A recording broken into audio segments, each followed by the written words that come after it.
Best signals, wildfires, droughts, and melting glaciers. Can we reverse the damage? Explore the harrowing effects of climate change. It's a wake-up call. Global emergency. Climate Tracker on WION World is One.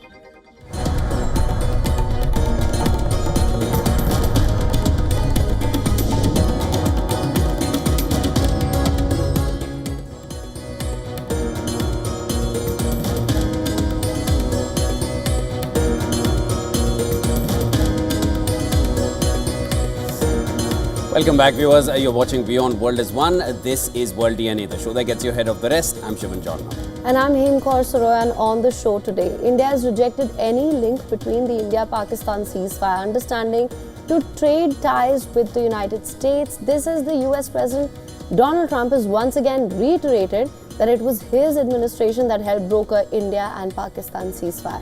It's been rejected by the Indian side outrightly, and this is something we'll be confirming and getting you more developments on the show as well. And India says that it will keep the Indus Waters Treaty in abeyance, and this will remain paused until Pakistan credibly, irrevocably stops its support for cross-border terrorism. We'll bring you this and a lot more right here on World DNA. Let's start with the headlines. India expels Pakistani official working at its High Commission in New Delhi for allegedly indulging in espionage. The MEA says official given 24 hours to leave the country. Pakistan says it is also expelling an Indian official.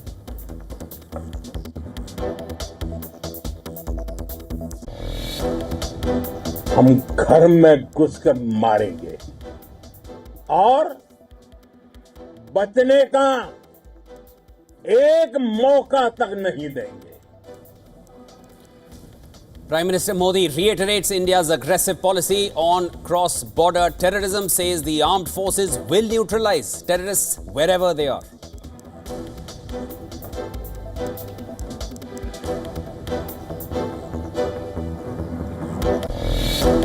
The issue of trade did not come up in any of these discussions. India says the United States and its leaders spoke during Operation Sindoor, but there was no discussion on trade. As US President Trump claims, he used trade as a tool to help broker an India-Pakistan understanding.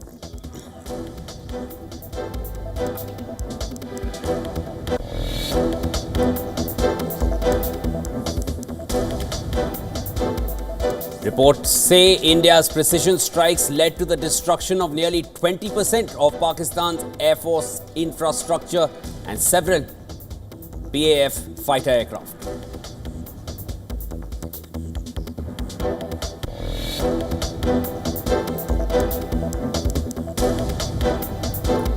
Justice B.R. Gavai to take oath as the 52nd Chief Justice of India today.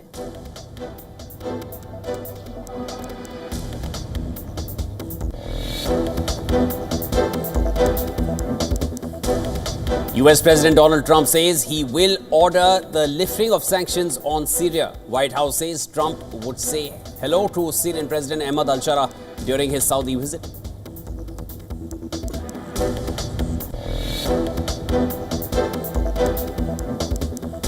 French President Emmanuel Macron says he was in favor of imposing new sanctions on Russia if Moscow failed to agree to a ceasefire. Lists financial services and oil and gas as possible targets.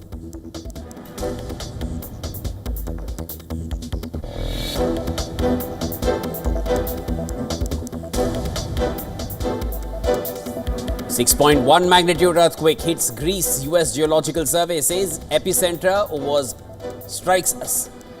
strikes south of the Greek island of Kassos. No immediate damage.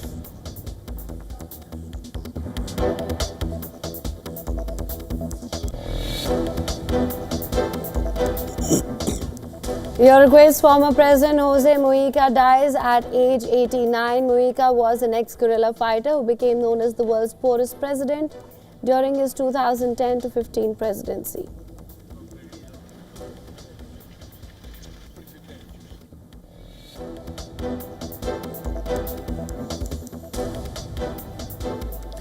While tensions between US and China eased, troubled planemaker Boeing suffered consequences in April. Only 2 out of 45 aircraft deliveries went to China.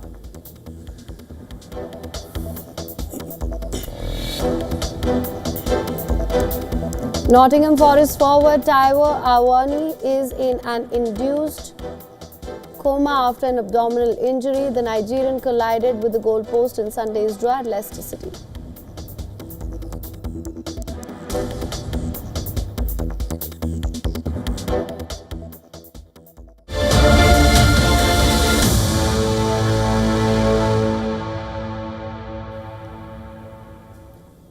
Now, India has expelled a Pakistani official working at its High Commission in New Delhi for allegedly indulging in espionage activities. India's Ministry of External Affairs says the official was given 24 hours to leave the country. Pakistan says it's also expelling an Indian official. Now, as per the ministry, the Chargé d'Affaires of Pakistan High Commission was issued a démarche to this effect today. Pakistan reacted to the expulsion by expelling a staff member of the Indian High Commission in Islamabad. India's Ministry of External Affairs has said that New Delhi will keep the Indus Waters Treaty in abeyance until Pakistan credibly and irrevocably abjures support for cross-border terrorism. Spokesperson Randhir Jaiswal pointed out that climate change, demographic shifts and technological changes have created new realities on the ground. And this comes as Prime Minister Modi put Pakistan and Pakistan-supported terrorists on notice, warning them that India's armed forces will hit them hard for any Pahalgam-like attack in future. अपने शूरवीरों को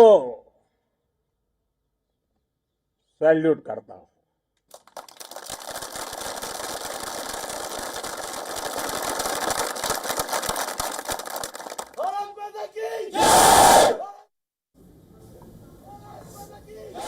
The Prime Minister delivered his forceful message from the tarmac at the Adampur Air Force Base, that's the Adampur Air Force Base in Punjab, with Rafale jets and S-400 air defense systems in the background.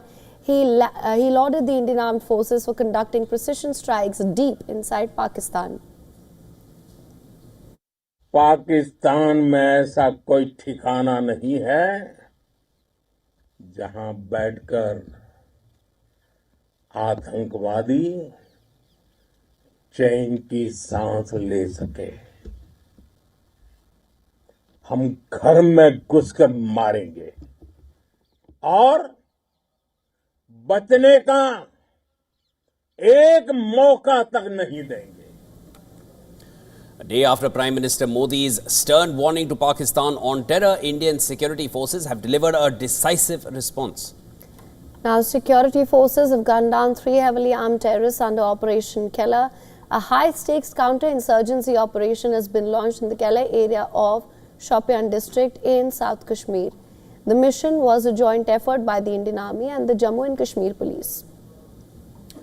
Among those killed were Shahid, the operational commander of the Resistance Front, TRF, which is an offshoot of Lashkar-e-Toiba, Adnan Shafi, both of whom are heavily involved in militancy in the region. The third terrorist's identity is still being ascertained as authorities continue to gather intelligence from the operation site.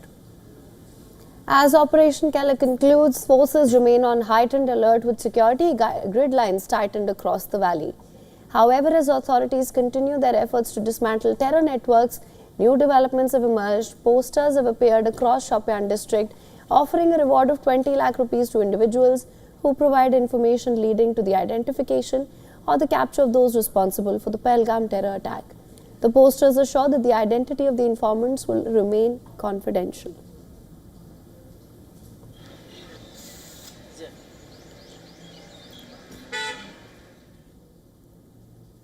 And India has once again rejected any link between India-Pakistan ceasefire understanding to trade ties with the United States. And this as US President Donald Trump once again reiterated that it was his administration which helped broker the India-Pakistan ceasefire. Now, speaking in Riyadh, Trump claimed that his administration asked both the countries to trade goods instead of nuclear missiles. And the US President also praised US Secretary of State Marco Rubio for his role in brokering the ceasefire between India and Pakistan. Just days ago, my administration successfully brokered a historic ceasefire to stop the escalating violence between India and Pakistan. And I used trade to a large extent to do it. I said, fellas, come on, let's make a deal. Let's do some trading. Let's not trade nuclear missiles. Let's trade the things that you make so beautifully. And they both have very powerful leaders, very strong leaders, good leaders, smart leaders. And it all stopped. Hopefully it'll remain that way. Now, the statement comes even as India's Ministry of External Affairs has clarified that there had been no reference to trade during talks between India and the US officials over de-escalating the situation last week. From the time of Operation Sindoor commenced on 7th May till the understanding on cessation of firing and military action on 10th May, there were conversations between Indian and US leaders on the evolving military situation. The issue of trade did not come up in any of these discussions. Donald Trump had earlier said that US intervention prevented, quote-unquote, a bad nuclear war between India and Pakistan. And speaking to reporters, Trump said that his administration helped broker the ceasefire deal that helped avert what he described as a potentially gruesome war. Now listen to this. On Saturday, my administration helped broker a full and immediate ceasefire, I think a permanent one, between India and Pakistan, ending a dangerous conflict of two nations with lots of nuclear weapons. India, in a meticulously planned and flawlessly executed operation, first obliterated 9 terror hubs deep inside Pakistan, and then, as Pakistan retaliated with missiles and drone attacks, Indian forces struck back with overwhelming force, damaging 11 Pakistani air bases. Our next story takes you inside Operation Sindoor, a campaign that not only repelled a massive Pakistani assault but also showcased a new era of Indian military power, which is driven by integration, innovation and relentless modernization. Take a look.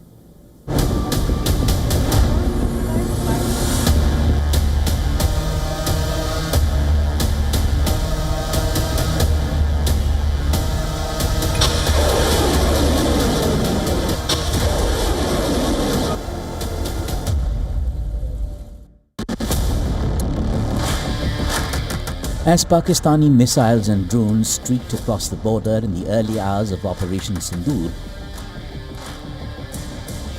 India's response was calm, calculated, precise.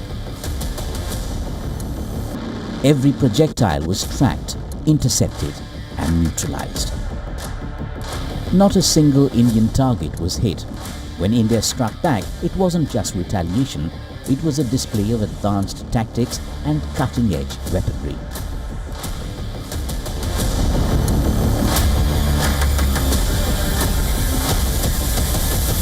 हम घर में घुसकर मारेंगे और बचने का एक मौका तक नहीं देंगे और हमारे ड्रोन्स, हमारी मिसाइलें, उनके बारे में तो सोचकर पाकिस्तान को कई दिन तक नींद नहीं आएगी।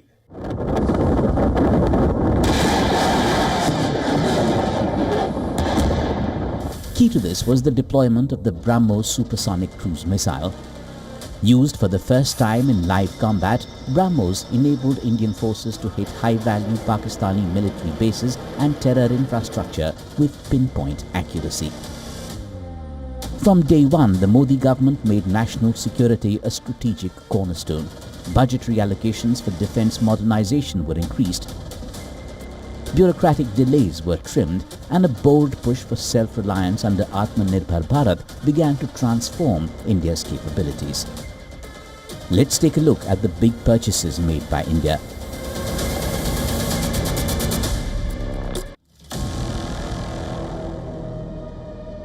In April 2015, Prime Minister Narendra Modi announced the decision to buy 36 Rafale fighter jets from France. The jets have significantly enhanced India's long-range strike capabilities and air superiority. In September 2015, India signed a deal worth $3 billion with the US for 22 Boeing AH-64E Apache attack helicopters and 15 Chinook heavy-lift machines. In 2016, India signed the M777 howitzer contract with the US. It's a $737 million deal. In 2018, India signed a $5.4 billion deal to procure 5 squadrons of the Russian-made S-400 Triumph air defense missile system. Again in 2018, India signed a $777 million deal with Israel for Barak 8 long-range surface-to-air missile systems for 7 warships of the Indian Navy. After the Russian S-400, India inked a pact with the UK to acquire Starstreak air defense system.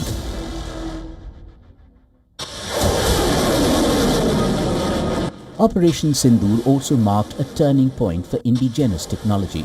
Akash missile batteries, DRDO-developed counter-drone systems, and domestically produced loitering munitions executed simultaneous precision strikes, catching Pakistani defences off guard and reinforcing India's self-reliance in defence. The numerous waves of drones and unmanned combat aerial vehicles employed by Pakistan were also thwarted by the indigenously developed soft and hard-kill counter-US systems and the well-trained Indian air defense personnel. Another highlight has been the stellar performance of the indigenous air defense weapon system like the Akash system. India's modernized military, built on years of investment and reform, has set a new benchmark for operational excellence and deterrence in the region. Bureau Report, WION World Report.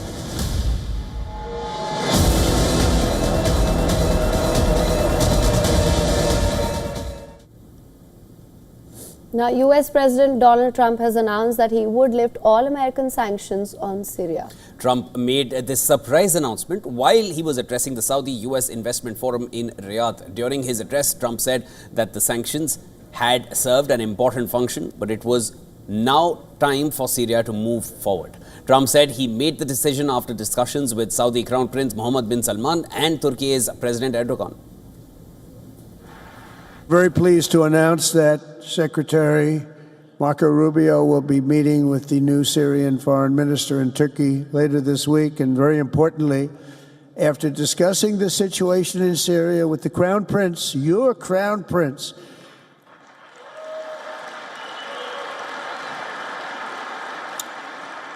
and also with President Erdogan of Turkey, who called me the other day and asked for a very similar thing, among others, and friends of mine, people that I have a lot of respect for in the Middle East, I will be ordering the cessation of sanctions against Syria in order to give them a chance at greatness.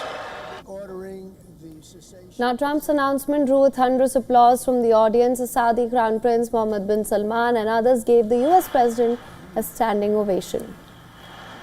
According to the White House, Trump would meet Syria's interim president al-Shara, who is expected to fly to Riyadh today. US Secretary of State Marco Rubio will also meet the Syrian Foreign Minister al-Shebani in Turkey later in the week. Now, the US had imposed tough sanctions on Syria during the rule of Bashar al-Assad and kept them in place since he was toppled from power in December of last year by an offensive led by al-Shara. Saudi Arabia has been a leading voice calling for the sanctions on Syria to be lifted now that Assad is no longer in power. Syrians in Damascus took to the streets to celebrate the lifting of the sanctions. I thank Crown Prince Mohammed bin Salman, King Salman, and all the Saudi people for this moment of chivalry. Their support has been with us from the day we began the revolution until now. A million thanks. Now, Trump's announcement was also welcomed by the United Nations, which had been urging countries to lift sanctions on Syria. UN spokesperson Stefan Dujarric said that the sanctions relief would aid the reconstruction of Syria and help the country to recover from more than a decade of conflict. It was important for us to see relief on sanctions on Syria, to help the reconstruction of Syria, to help the Syrian people recover from more than a decade of conflict, a decade of underinvestment, and we continue to support the reconstruction, whether it's physical or psychological, of Syria, for it to be a country where all Syrians of all faiths, of all ethnicities and minorities feel safe and represented. Now, US President Donald Trump kicked off his 4-day West Asia trip on Tuesday by paying a visit to Saudi Arabia's de facto ruler, Crown Prince Mohammed bin Salman. Listen in to this report sent by our correspondent Susan Tehrani. She tells us what all lies ahead for Trump during this visit.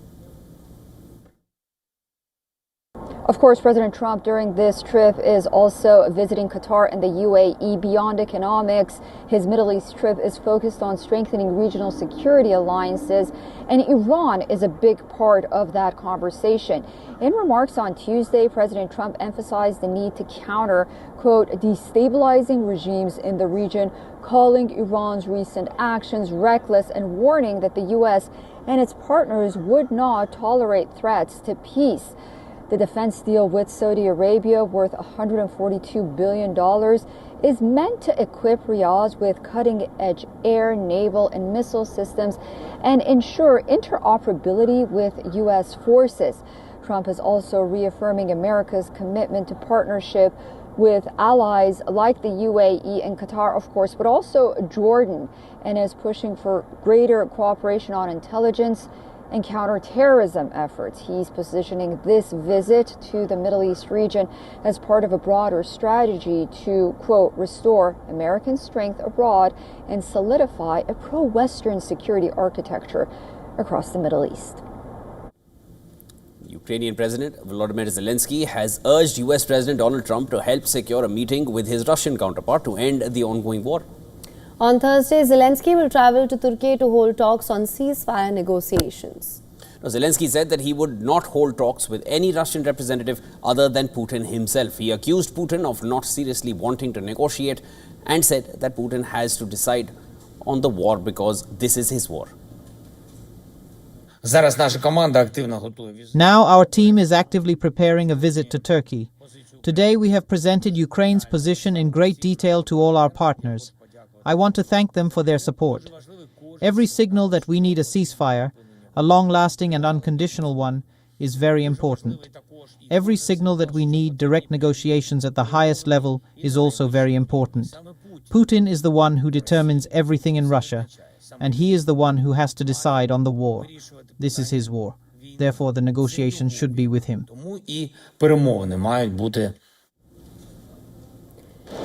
Now, the meeting comes after Kyiv's European allies gave Moscow ceasefire or sanctions ultimatum.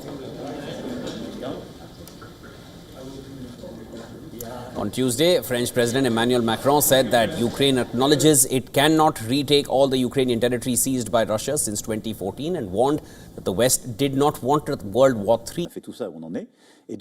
They reject the idea that the ceasefire is unconditional. They want it to be part of the discussions in Turkey. I'll explain. U.S. Secretary of State Marco Rubio will also participate in these talks. Putin, however, remains unfazed. On Tuesday, he claimed Russia was recruiting up to 60,000 soldiers per month. Putin also instructed his government to find reasons to block Western companies from setting up operations in Russia if they do not profit the country. Now, and also asked them to not be afraid of possible sanctions. We won't be intimidated by these new possible sanctions. Fear is not an option. Whoever starts to panic will immediately lose everything. but it's essential to understand what might happen and be prepared for any actions our potential future adversaries might take. They do many things to their own detriment. It seems like they definitely wouldn't do this or that because it harms them, but they do it anyway. Idiots. The Kremlin has refused to say whether Putin will travel to Turkey. Any meeting between Russian and Ukrainian officials would be the first direct negotiations on the conflict since the early months of Moscow's invasion back in 2022.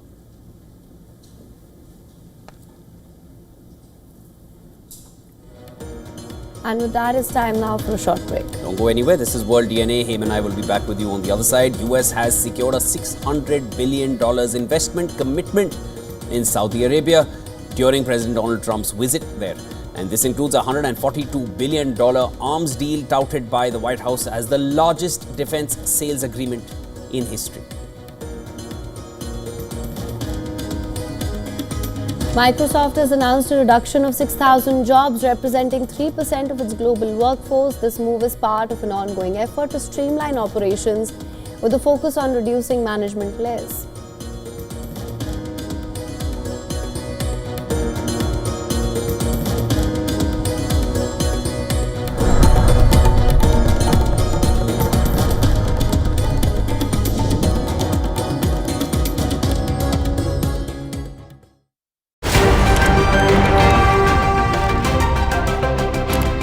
Ready to dive into your daily dose of news?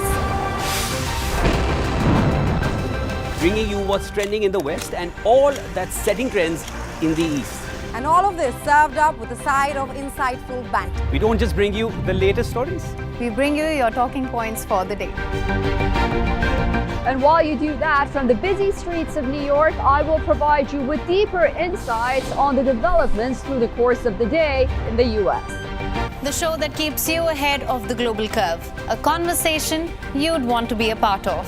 A place where news becomes an engaging exchange. We bring you stories that impact your present. This is World DNA. Join the conversation.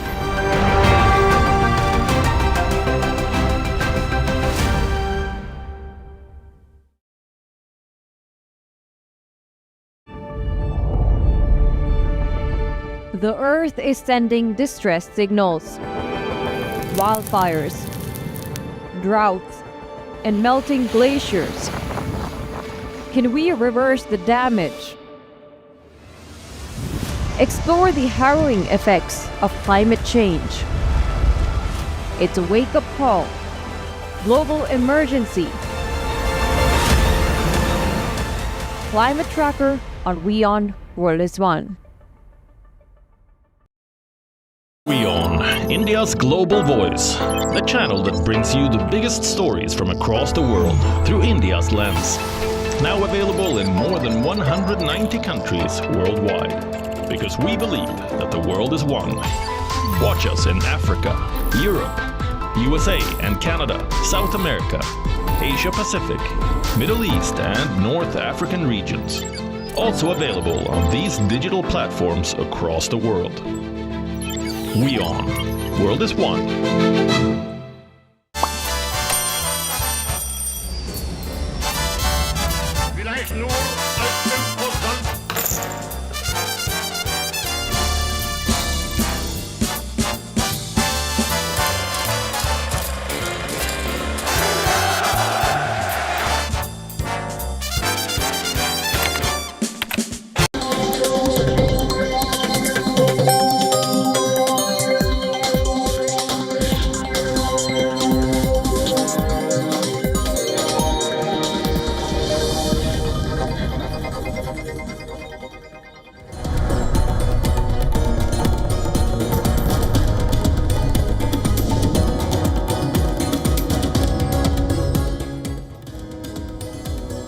Welcome back, viewers. You're watching World DNA with Haim. I'm Shivan. Lots more to discuss.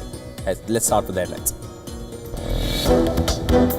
हम घर में घुसकर मारेंगे और बचने का एक मौका तक नहीं देंगे. Prime Minister Modi reiterates India's aggressive policy on cross-border terrorism, says the armed forces will neutralize the terrorists wherever they are.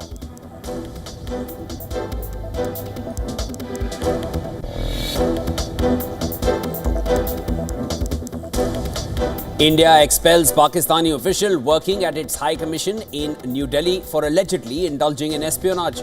Ministry of External Affairs India says official has been given 24 hours to leave India. Pakistan says it is also expelling an Indian official on its end.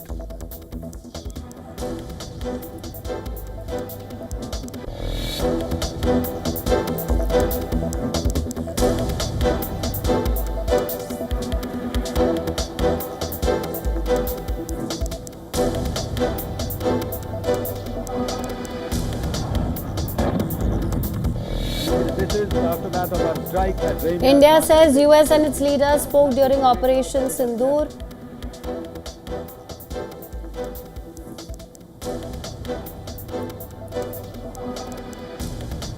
As per the reports, India's precision strikes led to the destruction of nearly 20% of Pakistan Air Force's infrastructure and several Pakistan Air Force fighter aircraft.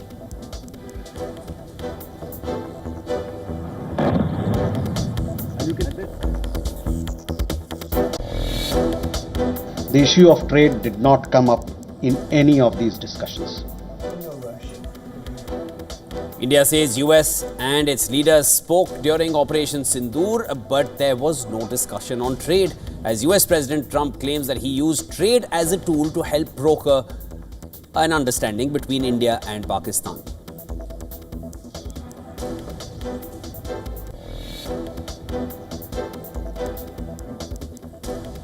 Justice B.R. Gavai to take oath as the 52nd Chief Justice of India today.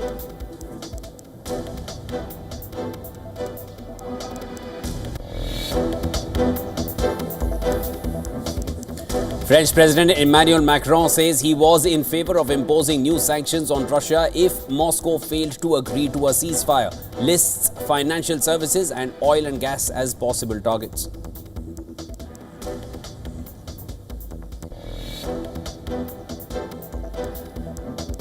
US President Donald Trump says he will order the lifting of sanctions on Syria. White House says Trump would say hello to Syrian President Ahmed al-Shara during his Saudi visit.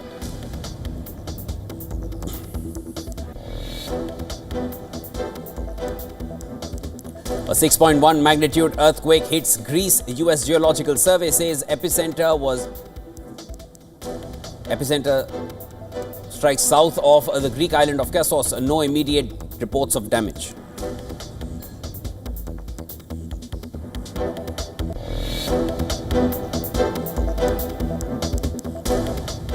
Uruguay's former president Jose Mujica dies at age 89. He was an ex-guerrilla fighter who became known as the world's poorest president during his 2010 to 2015 presidency.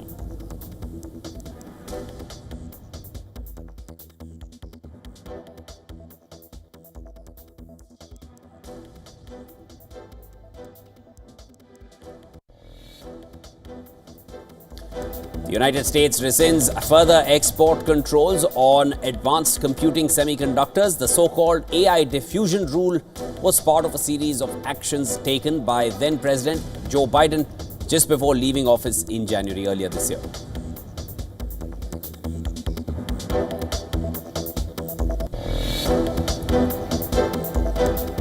Nottingham Forest forward Taiwo Awuni is in an induced coma after an abdominal injury. The Nigerian collided with the goalpost in Sunday's draw at Leicester City.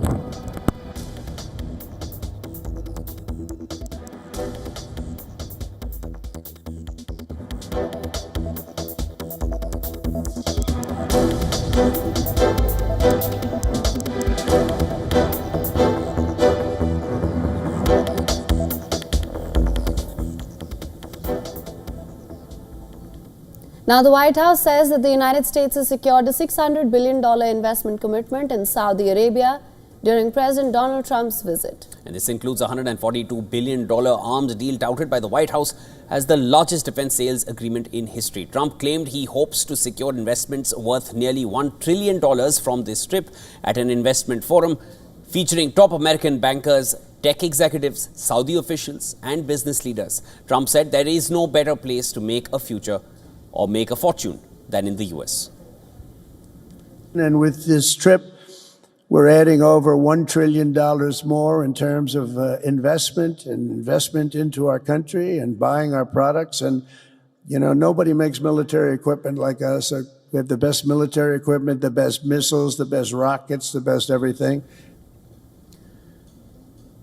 Saudi Crown Prince Mohammed bin Salman pledged to invest $600 billion in the United States during a lunch with Trump.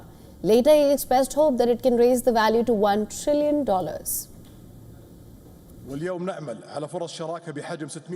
Today we hope for investment opportunities worth $600 billion, including deals worth $300 billion that were signed during this forum.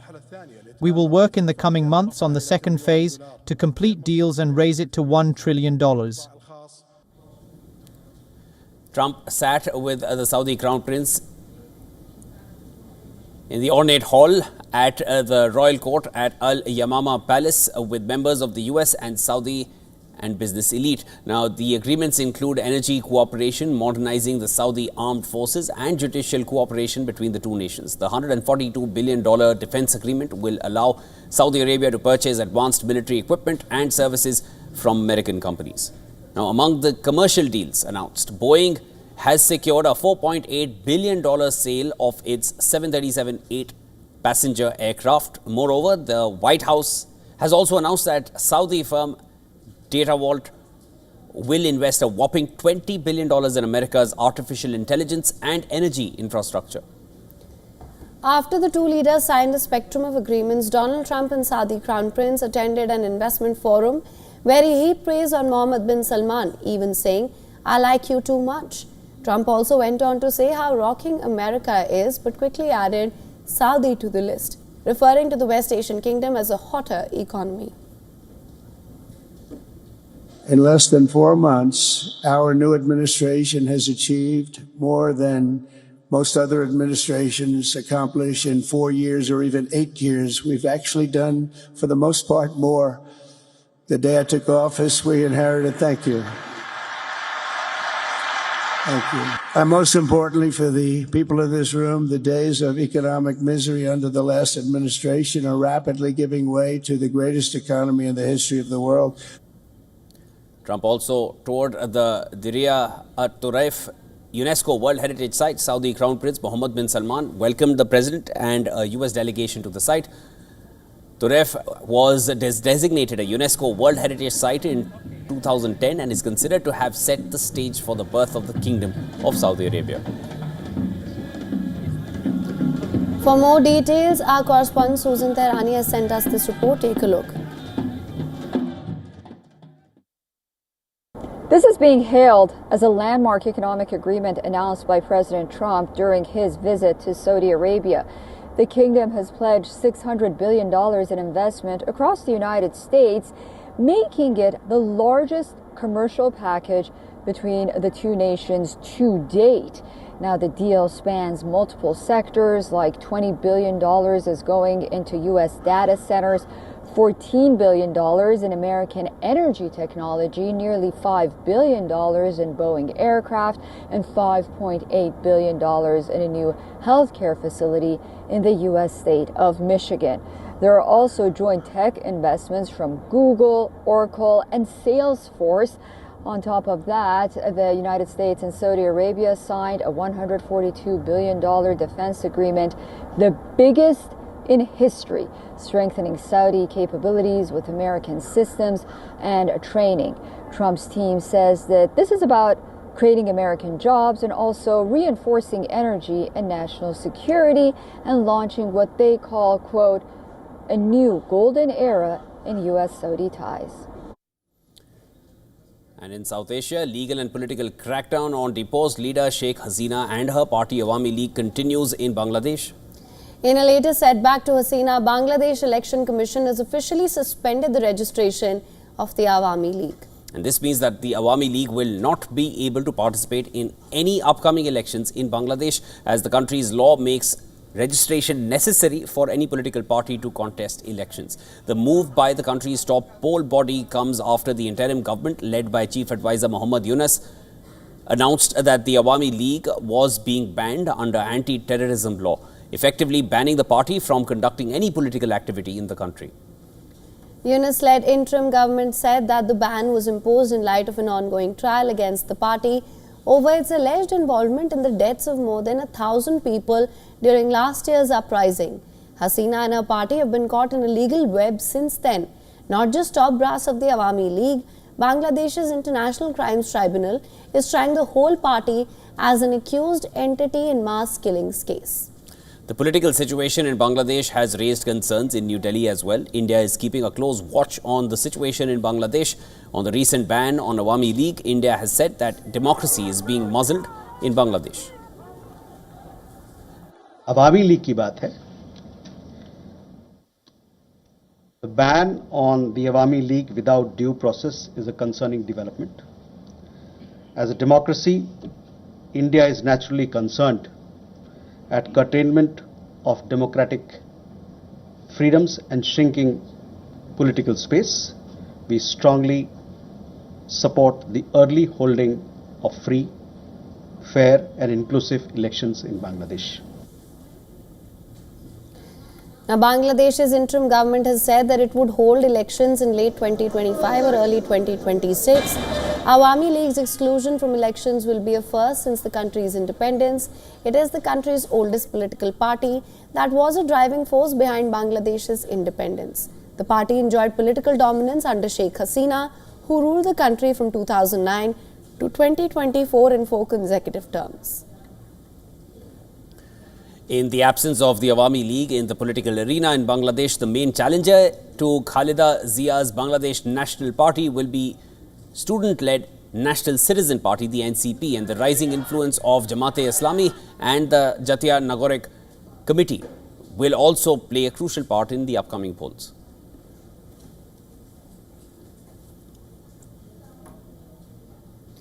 And amid rising tensions in the Taiwan Strait, Taipei is sending a clear message of strengthening its defenses. Taiwan's Ministry of National Defense announced the successful live-fire debut of its domestically developed Land Sword 2 missile system, also known as the TC-2.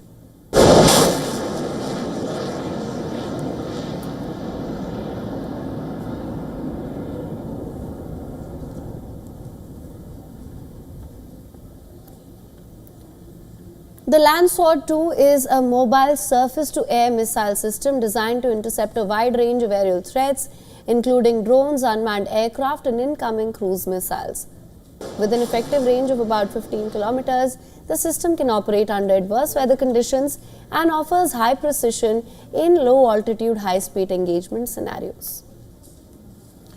Live-fire exercise was conducted under the supervision of the Republic of China. Army and defense officials have called the test a major milestone strengthening air defense systems. In this exercise, we carried out every procedure and tactical drill with precision. Our goal is to ensure that through rigorous and consistent training, our personnel can remain calm and composed when faced with real threats.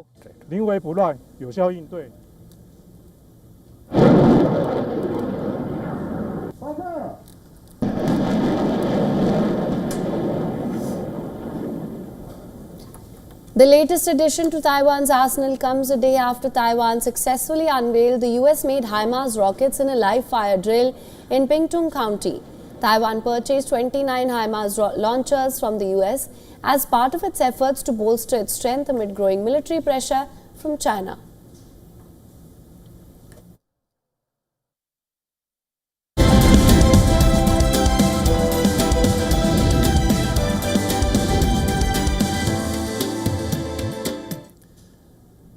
The Trump meme coin Deca billionaires are an odd bunch even by crypto standards. Beyond being outrageous, the biggest winners, of course, have been the coin's creators. In this next report, we dive into the accusations of Trump's crypto conflicts and meme coin market. Who is winning and who is losing here? Take a look.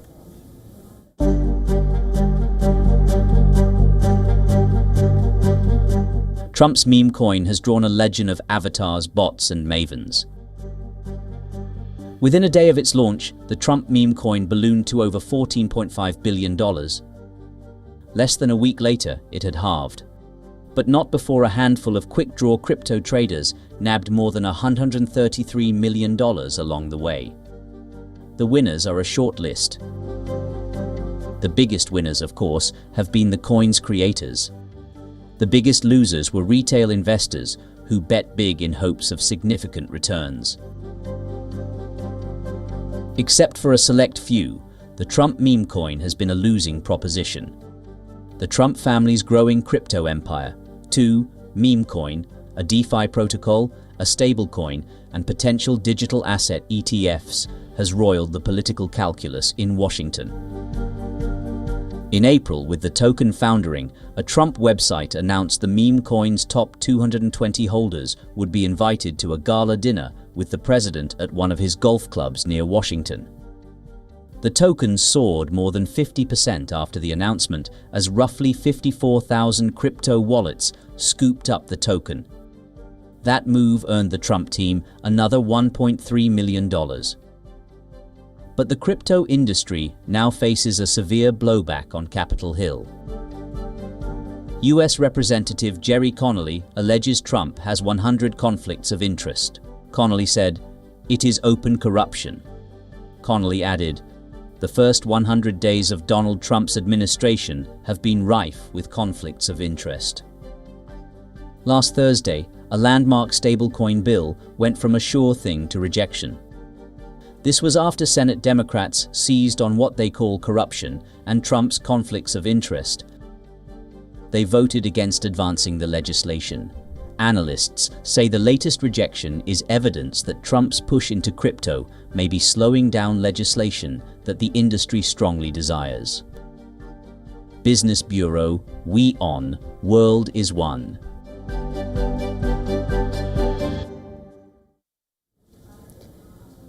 Now, Microsoft has announced a reduction of 6,000 jobs, representing 3% of its global workforce. The company currently employs 228,000 people worldwide, and this move is part of an ongoing effort to streamline operations with a focus on reducing management layers. Despite strong financial results, Microsoft is prioritizing efficiency and minimizing redundancy.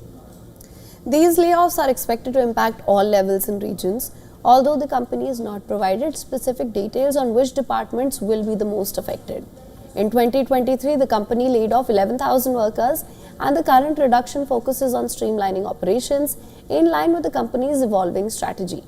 Microsoft CFO Amy Hood mentioned earlier this year that the company does aim to simplify its structure by reducing layers of management in response to changing market conditions.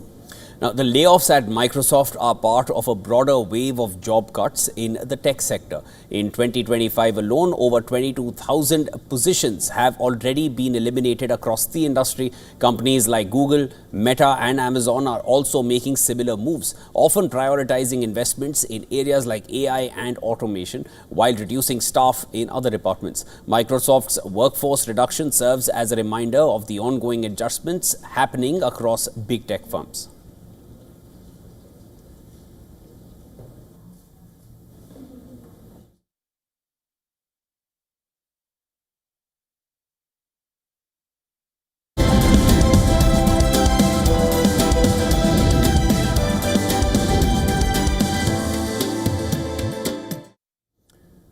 All right, sports updates next. World number 3 Carlos Alcaraz has booked his spot in the quarterfinals of the Italian Masters. After a hard-fought victory over Russia's Karen Khachanov, with this victory, Alcaraz has now reached the quarterfinal stage at all 9 Masters 1000 events. The Spaniard, set to begin his French Open title defense later this month, had to dig deep after falling behind early against Khachanov. From 1-3 down, Alcaraz won 5 games in a row to take the opener 6-3. Khachanov responded strongly in the second set. He was broken in the 5th game, but the Russian broke back twice to take the set and force a decider. Alcaraz claimed the first break of the 3rd set and then held serve to go up 4-1. Just when it seemed Kashanov was out of the contest, the 28-year-old won 3 games in a row to level things at 4-all. But he could not stop Alcaraz from sealing his 12th clay court win of the season. The Spaniard closed out the match 6-3, 3-6, 7-5 in 2 hours and 29 minutes to reach the Rome quarterfinals for the first time. Up next to Alcaraz is Jack Draper. The Spaniard needs to beat him and reach the semi-finals, not just for a chance at his 3rd title of the season, but also to secure a top 2 seeding at Roland Garros.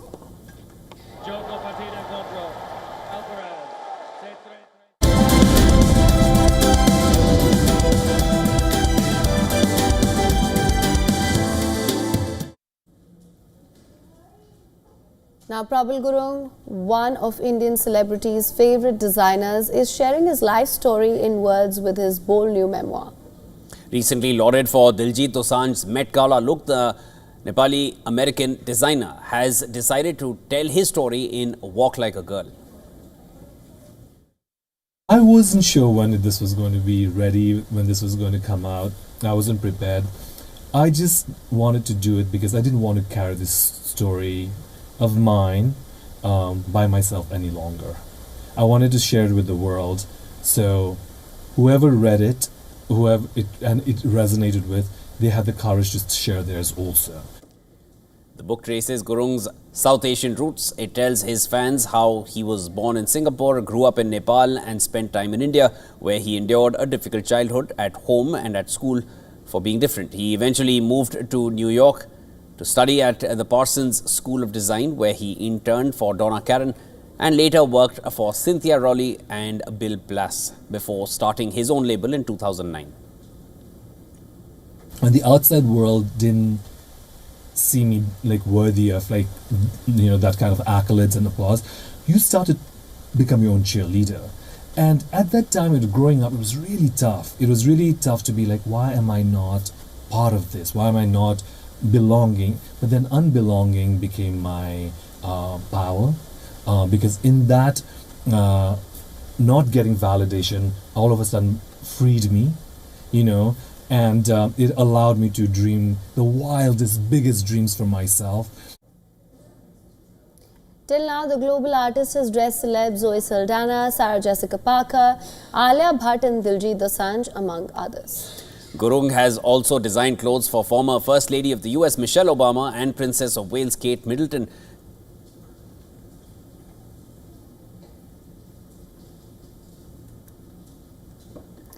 All right, let's shift our focus now. In the cold silence of space, mysteries and truths are unfolding now, something that we may not know about space or the universe, and it might be happening faster than we could have imagined. Well, our next story explains a new research that reveals a chilling update. Everything we know from stars to black holes could be vanishing into nothingness through an invisible, unstoppable process. Take a look at this report.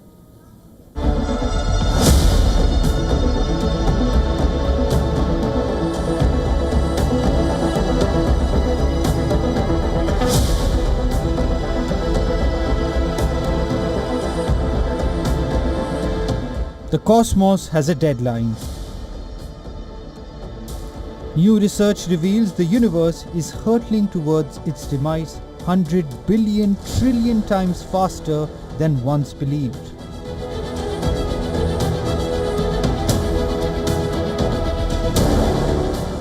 A ghostly quantum process once thought to doom only black holes is now devouring neutron stars, white dwarfs, and every last stellar corpse, rewriting our understanding of cosmic mortality.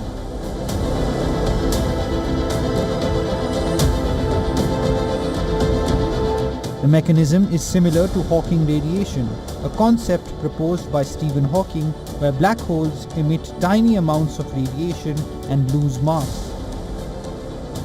Over trillions of years, they would shrink and disappear. But now, researchers say this might not just be limited to black holes.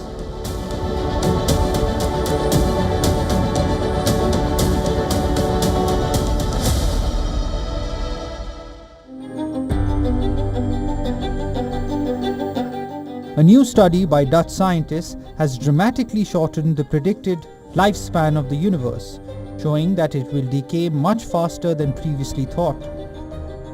The groundbreaking calculations published in the Journal of Cosmology and Astroparticle Physics suggest that the universe could end much earlier. White dwarfs, the cooled cores of dead stars, will outlive all else. But even they succumb as Hawking radiation saps their mass. These dense relics will dissolve into particles, leaving behind a dark, empty universe. Previous models ignored this effect, assuming white dwarfs were immortal. But that theory has been proven wrong. But don't worry, the cosmic cataclysm isn't happening anytime soon.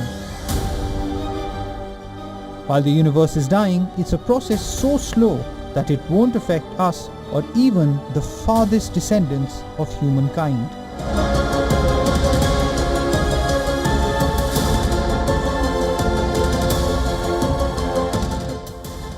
We are talking trillions upon trillions of years. So, for now, stargazing remains safe. Bureau Report, WION, World is One.